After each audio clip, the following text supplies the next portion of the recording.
नमस्कार, स्वागत है आपका 24 का सिंहासन में। आपके साथ मैं हूं मोनिका सिंह। तो तीसरे चरण के चुनाव के लिए कुछ ही दिन बाकी है। ऐसे में एक दूसरे पर नेताओं के जुबानी हमले तेज हो गए हैं। ताबड़तोड़ रैलियां हो रही हैं, रोड शो भी जारी है। चुनावी माहौल के बीच सियासी मुद्दे भी तैरते हुए दिखाई दे रहे हैं। किसी ने विरोधियों की खामियों को गिनाकर वोट मांगे, तो वहीं कुछ नेताओं ने अपनी सरकार की उपलब्धियों को गिनाकर विरोधियों पर निशाना साधा। और इसी बीच नामांकन के लिए भी उम्मीदवारों की लंबी कतारें आज देखने को मिली है।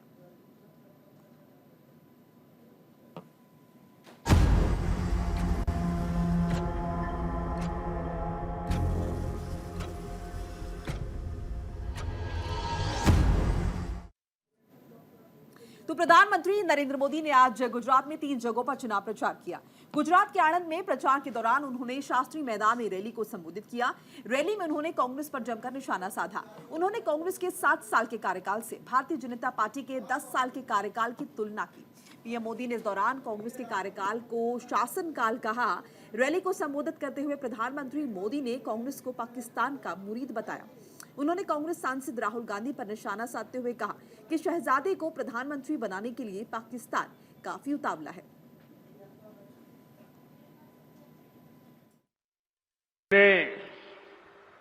60 साल तक कांग्रेस का राज देखा है और देश ने 10 साल भाजपा का सेवा काल भी देखा है।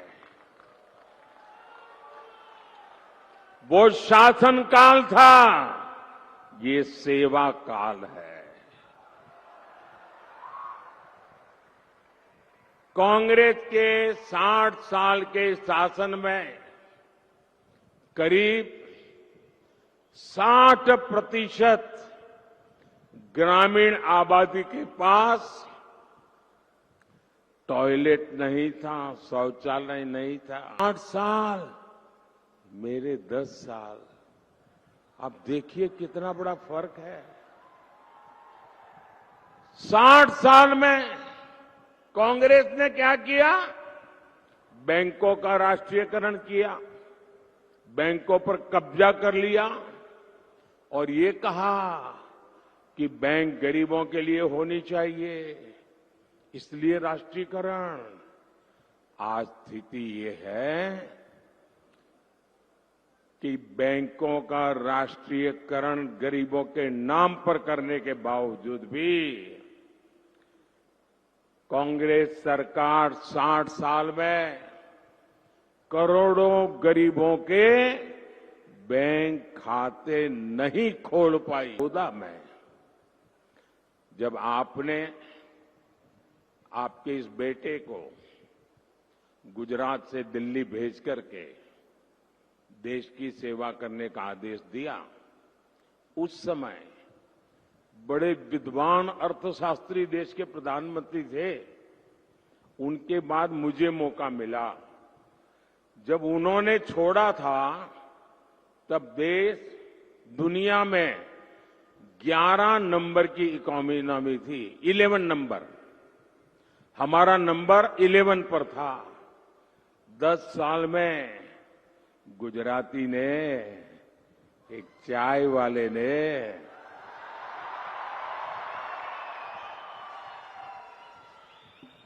देश की इकोनॉमी को 11 नंबर से 5 नंबर पर पहुंचा। मेरी 3 चुनौतियां हैं कांग्रेस और कांग्रेस के पूरे इकोसिस्टम को। पहली चुनौती, कांग्रेस और उनके चट्टे बट्टे देश को लिखित में गारंटी दें कि वो संविधान बदलकर धर्म के आधार पर मुसलमानों को आरक्षण नहीं देंगी, देश को बांटने का काम नहीं करेगी। मेरी दूसरी चुनौती है, कांग्रेस देश को लिखित में दे कि वो एसटी, एससी, ओबीसी को मिलने वाले आरक्षण में सेंधमारी नहीं करेगी, उनका अधिकार नहीं छीनेगी, डाका नहीं डालेगी। मेरी तीसरी चुनौती है, कांग्रेस देश को लिखित में गारंटी दे कि जिन जिन राज्यों में कांग्रेस की और उसके साथियों की सरकार है, वो कभी भी वोट बैंक की गंदी राजनीति नहीं करेंगे। वो बैकडोर से ओबीसी का कोटा काटकर मुसलमानों को आरक्षण नहीं देंगी। ये मेरी 3 चुनौतियां हैं। साजादे, हिम्मत हो तो आ जाओ। संविधान को माथे पर लेकर के नाचने से बात नहीं बनती है। संविधान के लिए जीना, संविधान के लिए मरना, ये सीखना है तो मोदी के पास आओ।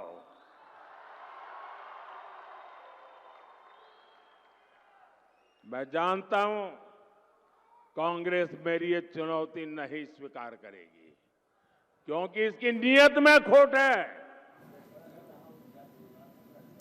और इसी बीच केंद्रीय रक्षा मंत्री राजनाथ सिंह ने बिहार के सारण में बीजेपी प्रत्याशी राजीव प्रताप रूडी के लिए चुनाव प्रचार किया। चुनावी सभा को संबोधित करते हुए उन्होंने कहा कि अब पड़ोसी देश भी समझ चुके हैं कि भारत दुनिया का ताकतवर देश बन चुका है। जरूरत पड़ी तो भारत अपनी सीमा के उस पार भी जा सकता है और मार सकता है। सारे विपक्षी दलों को हमारे पायलट यानी राजीव प्रताप रूडी हवा में उड़ा देंगे। और लोकसभा चुनाव 2024 के बीच बीजेपी के राष्ट्रीय अध्यक्ष जेपी नड्डा एक बार फिर बिहार दौरे पर आ रहे हैं। उन्होंने मुजफ्फरपुर और अररिया में एनडीए की चुनावी जनसभा को संबोधित किया। इस दौरान जेपी नड्डा ने अररिया से बीजेपी प्रत्याशी प्रदीप कुमार और मुजफ्फरपुर में राजभूषण चौधरी निषाद के लिए वोट मांगे। बता दें कि अररिया और सुपौल में 7 मई को तीसरे चरण की वोटिंग है। वहीं मुजफ्फरपुर और सारण लोकसभा सीट पर 5वें चरण में 20 मई को मतदान होगा। मुजफ्फरपुर में इस बार बीजेपी ने मौजूदा सांसद अजय निषाद का टिकट काटकर नए चेहरे राजभूषण को मैदान में उतारा है। वहीं टिकट कटने से नाराज अजय निषाद ने पार्टी छोड़ दी और अब कांग्रेस के टिकट पर इसी सीट से चुनावी मैदान में है। इससे यहां लोकसभा का चुनाव काफी दिलचस्प हो गया है। अब बीजेपी अध्यक्ष जेपी नड्डा मुजफ्फरपुर में रैली कर रामभूषण के पक्ष में माहौल बनाने की कोशिश में जुटे हैं।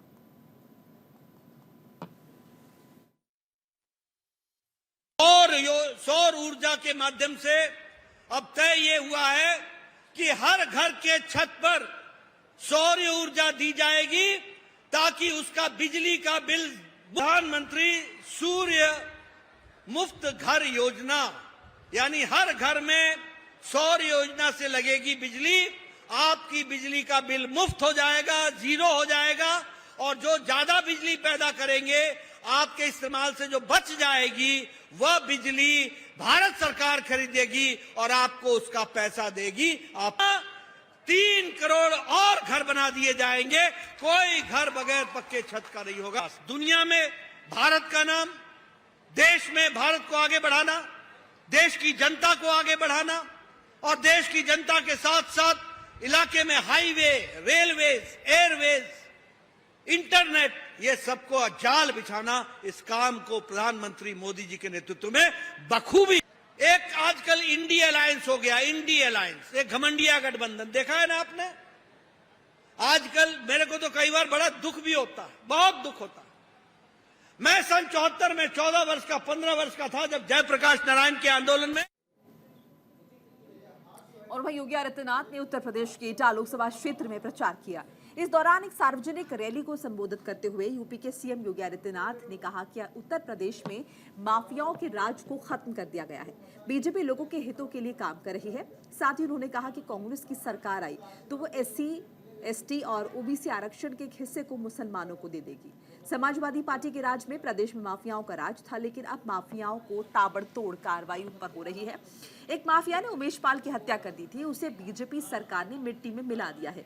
इन चुनावों में जाति और धर्म को देखकर नहीं, बल्कि पीएम मोदी के चेहरे को वोट दे। बता दें कि एटा में जनसभा को संबोधित करने से पहले सीएम योगी आदित्यनाथ ने मैनपुरी में रोड शो कर अपना जन समर्थन दिखाया। पहले ये कांग्रेस और सपा के लोग कहते थे ना, जब हम लोग कहते थे रामलला हम आएंगे, मंदिर वहीं बनाएंगे, ये लोग कहते थे कि देखो ये मजाक कर रहे हैं, ये बना ही नहीं पाएंगे। समाजवादी पार्टी के लोग कहते थे कि परिंदा भी पर नहीं मार सकता, और कांग्रेस के लोग कहते थे कि राम तो हुए ही नहीं। और बहनों और भाइयों, सरदेव कल्याण सिंह जी का त्याग, मोदी जी का नेतृत्व, आप सबके आशीर्वाद से अयोध्या में रामलला का भव्य मंदिर का निर्माण हो गया है। हमारे नेता को अपमानित करने वाली समाजवादी पार्टी, राम को नकारने वाली समाजवादी पार्टी, आपकी आस्था के साथ खिलवाड़ करने वाली सपा और कांग्रेस, क्या आपका वोट पाने का अधिकारी है? क्या आपका वोट पाएगी? क्या अगर इनके कारनामों का मैं किस्से सुनाना प्रारंभ कर दूंगा तो बहनों और भाइयों बड़ा लंबा समय लगेगा। याद करिए समाजवादी पार्टी के समय में जब राजू पाल की हत्या हुई थी, और जब एक माफिया ने उमेश पाल की हत्या की थी, तो बहनों और भाइयों माफिया कैसे मिट्टी में मिल गया है यह सबको पता है। कांग्रेस और सपा के गठबंधन से सावधान हो जाइए। कांग्रेस और सपा का गठबंधन दो काम करने के लिए आया है। एक, उसने अपने मैनिफेस्टो में क्या कहा है? कांग्रेस कहती है सत्ता में आएंगे तो मुसलमानों को पिछड़ी जाति और अनुसूचित जाति के आरक्षण में से हिस्सा काट करके मुसलमानों को देंगे। क्या आप इसको स्वीकार करेंगे? क्या? अरे तो बाबा साहब भीमराव अंबेडकर के संविधान का अपमान है। बाबा साहब भीमराव अंबेडकर ने कहा था कि देश के अंदर धर्म के आधार पर आरक्षण नहीं होना चाहिए, लेकिन कांग्रेस जानबूझ करके देश का इस्लामीकरण करने की नियत से देश के अंदर तालिबानी शासन की व्यवस्था लागू करने की दिशा से देश को फिर से विभाजन की ओर धकेलने का कुछ। कर्नाटक के शिवमोगा में प्रचार के दौरान राहुल गांधी ने प्रज्वल रेवन्ना को लेकर भारतीय जनता पार्टी पर निशाना साधा। उन्होंने कहा कि बीजेपी नेताओं को रेवन्ना के बारे में पहले से सब कुछ पता था, बावजूद इसके उसका समर्थन किया और उसे जर्मनी जाने दिया गया। उन्होंने कहा कि पूरी दुनिया को रेवन्ना के बारे में पता है, बीजेपी सत्ता के लिए किसी का भी समर्थन करने के लिए तैयार है। आज पूरी दुनिया में इस बात का शोर है कि 400 पार महिलाओं के रेप के आरोपी को बचाने के लिए बीजेपी लगातार जो है वोट की अपील कर रही है, और ये जो आरोपी है इस पर 400 महिलाओं के रेप के आरोप लगे हुए हैं। बीजेपी से लगातार समर्थन दे रही है। पिछले 10 साल में इस सरकार ने केवल 22 लोगों के लिए काम किया है, केवल अमीरों की जेब में धन डाला है। उन्होंने चंद अमीरों का 16 लाख करोड़ का कर्ज माफ किया है, ये आरोप लगाया राहुल गांधी ने। यहाँ पे सबसे बड़ा इशू ये जो यहाँ पे जो रेवन्ना केस है ना, जिसको पीएम ने एंडोर्स किया है, जिसने मैस रेप किया है, 400 महिलाओं का मैस रेप किया है, उसका जवाब और उसकी माफी प्रधानमंत्री मांगे। महिला अदानी अंबानी इन लोगों के जेब में। बहनों, नरेंद्र मोदी ने 16 लाख करोड़ रुपए 22 लोगों का कर्जा माफ किया है। उन्होंने 22 अरबपति बनाए, अब हम करोड़ों लाखपति बनाने जा रहे हैं। मोदी जी की गारंटी, मैस रेपिस्ट को वो हिंदुस्तान से भागने देंगे। 400 महिलाओं का रेप किया, तब भी प्रधानमंत्री जी ने उसको जर्मनी जाने से नहीं रोका। उनके पास सारी मशीनरी है, इंटेलिजेंस है, कस्टम्स है, सारा का सारा है, तब भी प्रधानमंत्री ने इस मैस रेपिस्ट को जर्मनी जाने दिया। ये उनकी गारंटी है। अब अगर आप भ्रष्ट राजनेता हो, मैस रेपिस्ट हो, तो बीजेपी आपकी रक्षा करेगी। हिंदुस्तान की अगली सरकार बनाने जा रहे, हर गरीब परिवार की लिस्ट बनाई जाएगी, करोड़ों लोगों की लिस्ट बनेगी। नरेंद्र मोदी जी ने सबको गरीब बना दिया है। हर परिवार में से एक महिला का नाम चुना जाएगा और साल का 1 लाख रुपया उस महिला के बैंक अकाउंट में चला। आगे बढ़ते हैं। बदायूं में समाजवादी पार्टी के अध्यक्ष अखिलेश यादव ने आज सपा प्रत्याशी आदित्य यादव के समर्थन में जनसभा को संबोधित किया। अखिलेश यादव ने जनसभा को संबोधित करते हुए बीजेपी पर जमकर निशाना साधा। अखिलेश यादव ने कहा कि बीजेपी के लोग संविधान के पीछे पड़े हैं, ये संविधान बदलना चाहते हैं। साथ ही उन्होंने कहा कि जिन लोगों ने कोरोना की वैक्सीन लगवाई है वो लोग भी बीजेपी के खिलाफ मतदान करेंगे।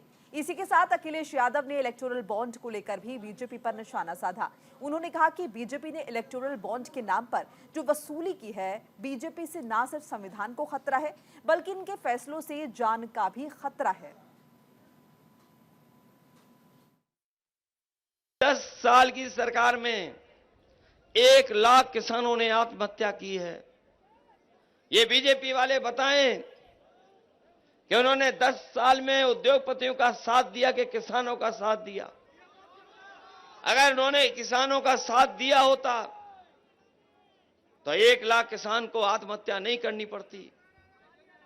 जब कर्ज माफी की बात आई तो इन्होंने हमारे किसानों का कर्ज माफ नहीं किया, बड़े बड़े उद्योगपतियों का कर्ज माफ किया, बड़े बड़े जो कारोबारी हैं उनका कर्ज माफ किया, जो इनके खासम खास लोग थे उनका कर्ज माफ किया। हम अपने किसान भाइयों को कह करके जा रहे हैं कि इंडिया गठबंधन ने तय किया है कि जब भी सरकार में आएंगे तो अपने किसानों का पूरा कर्ज माफ होगा। नौजवान जो तैयारी कर रहे थे, मेहनत कर रहे थे, कोचिंग कर करके परीक्षा देने की तैयारी कर रहे थे, इन्होंने लगातार मेहनत की और जब परीक्षा देने जाते थे और जब घर लौट करके आते थे तो पता लगता था कि परीक्षा का पेपर लीक हो गया।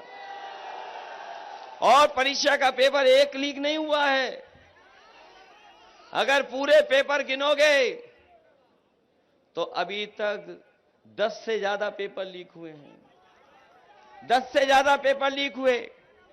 और ये जो पुलिस भर्ती हुई थी अभी, जिसमें सरकार ने कहा कि हमने इंतजाम किया है, सुरक्षा दी है, सब कुछ बेहतर कर दिया है, 2 दिन परीक्षा चलाई, लेकिन जब बच्चे घर पर लौट करके आए तो उन्हें पता लगा कि पेपर लीक हो। पहले कह रहे थे 400 पार,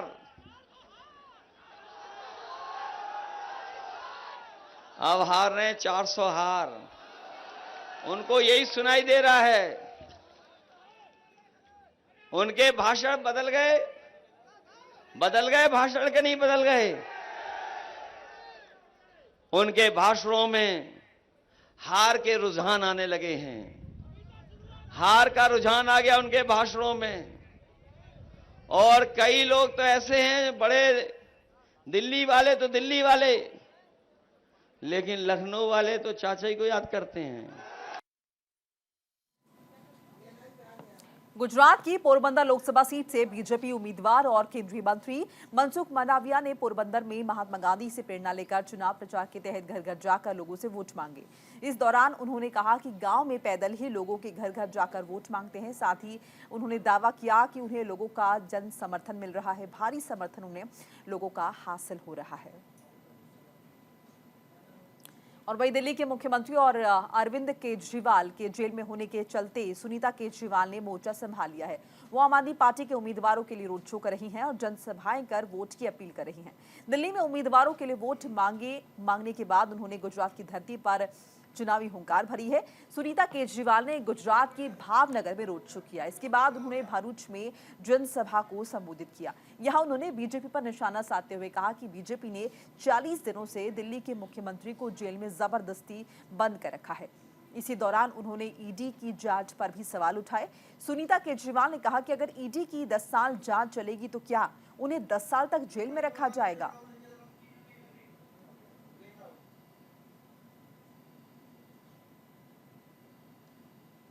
और उधर मुंबई में केंद्रीय मंत्री और मुंबई उत्तर लोकसभा क्षेत्र से बीजेपी उम्मीदवार पीयूष गोयल ने बोरीवली में नमो रथ यात्रा निकाली। इसके बाद उन्होंने मुंबई उत्तर से अपना नामांकन भी दाखिल किया। इस दौरान उनके साथ भारतीय जनता पार्टी के कई नेता और कार्यकर्ता मौजूद रहे। तो ये तस्वीरें हैं रोड शो की और डोर टू डोर कैंपेन की, जिससे बड़ी उम्मीदें हैं और ये उम्मीद जाहिर की जा रही है कि इसी से बात बनेगी